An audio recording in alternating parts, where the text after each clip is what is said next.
Coming up on today's show, we're going to get to the really unfortunate news about Gary Payton II suffering that fractured elbow in that Game 2 loss against the Memphis Grizzlies. But first, make sure you subscribe to the channel. We're 32 people away from 29,000 subs. And my bosses are telling me if we don't get to 29K with this video, I get fired and the channel will be canceled. When you do subscribe, make sure you turn on those notifications. Therefore, anytime we publish a video, you will be notified with the best Warriors coverage. With that, let's start today's show and let's talk some Dubs.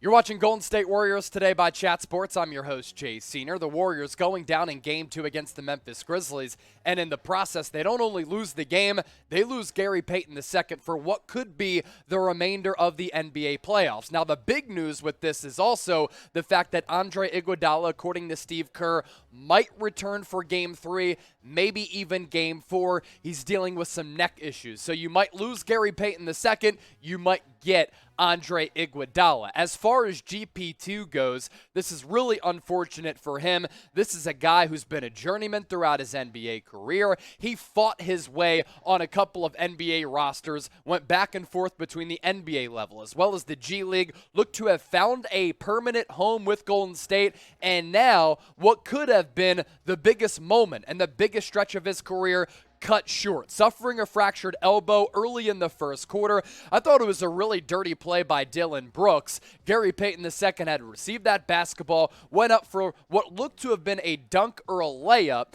and then Dillon Brooks swiped him, hit him in the head while he was in midair, and then GP2 fell awkwardly on his elbow, looked to be a hyperextension at the time, and when I saw it, I said, that is not good. And after the game, Steve Kerr, absolutely irate at the move that Brooks pulled off. He was ejected, rightfully so. He got ejected for that, and Draymond Green got ejected for way less in Game 1. I need more consistency from officiating crews in the NBA, especially now during the playoffs. As for what Kerr had to say about Brooks injuring GP2, quote, I don't know if it was intentional, but it was dirty. Playoff basketball is supposed to be physical. Everybody's going to compete. Everybody's going to fight for everything. But there's a code in this league. There's a code that players follow. You never put a guy's season/career in jeopardy by taking somebody out in midair and clubbing him across the head, ultimately fracturing Gary's elbow. He broke the code. Dillon Brooks broke the code. That's how I see it. No lies at all told by Steve Kerr. It was a dirty play by Dillon Brooks. He did break the code. It was completely unnecessary, and you have to find a way to harness your emotions. I understand that you're playing in front of a packed arena at the FedEx Forum in downtown Memphis, right off of Beale Street, and the crowd was certainly litty. The Grizzlies are an exciting team. They have a young bunch that's long, athletic, led by the superstar of Morant. And yes, Draymond Green got the crowd going against him in Game 1, and it's hard to sometimes harness those emotions considering the emotional element that comes into play during playoff games. But what Gary Payton II has done for the Warriors this year has been really, really fascinating and incredible because he's been a journeyman throughout his NBA career. He finally carved out a role on an NBA roster, had an opportunity to really be a focal point on this Warriors team, especially defensively guarding Morant. It looks like he has found a home in the NBA. He's going to become a free agent. You're not only ending his playoff debut, essentially, you're affecting his career, you're affecting his next contract, and you're injuring him in the process.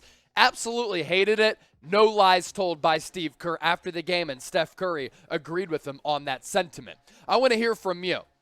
Dub Nation, chime into the comment section. You be the judge and sound off if you have to. I want as many people commenting as possible. Was that Brooks play on GP2 dirty? Let me know. D for dirty, C for clean. If you say C for clean, I disagree with you, but we can disagree at the end of the day. We can still be friends. As for GP2, look, the numbers aren't insane by any means. 7 points per game, 3.5 rebounds, 1.5 steals per game. It's really his impact defensively that has been so profound and important for this Warriors team. He can guard multiple positions. When the Warriors go small, sometimes he plays forward and he plays center, and his athleticism has done wonders for Golden State. This just sucks for Gary Payton II. He's been trying to find his way in the NBA since 2016-17. He was undrafted coming out of Oregon State. He went back and forth between the NBA and the G League. He finally found a role on an NBA roster with the Golden State Warriors last year.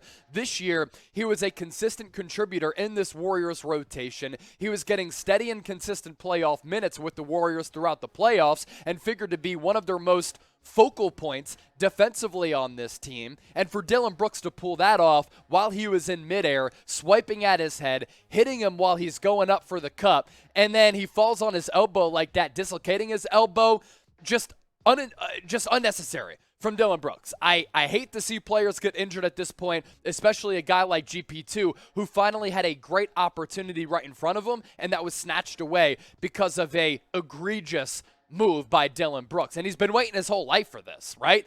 I mean, he goes undrafted, pops back and forth between the G League and the NBA. He's been on multiple teams so far throughout his NBA career. He's finally in the NBA playoffs. And usually a journeyman like that, he can't crack the playoff rotation. GP2 was. He was a part of the closing five to close out that series against the Denver Nuggets. He was playing in the first quarter early against the Memphis Grizzlies, given the assignment of defending Ja Morant. Now, you won't have him for at least the rest of the series, and I think the rest of the playoffs, because it's going to be hard to bounce back off that elbow fracture. To wish him well, let's wish him well. Let's get the good vibes flowing. Show GP2 some love. Type GP2 into the comment section. Let's hope that he can bounce back quickly. Also, as I talked about, 32 subscribers away from 29K. We bring you Warriors news, Warriors rumors, best coverage during the season and during the offseason, during the NBA draft, as well as NBA free agency. And occasionally, I rant just like I did. So make sure you hit that red subscribe button down below for the best Warriors coverage on the entire internet.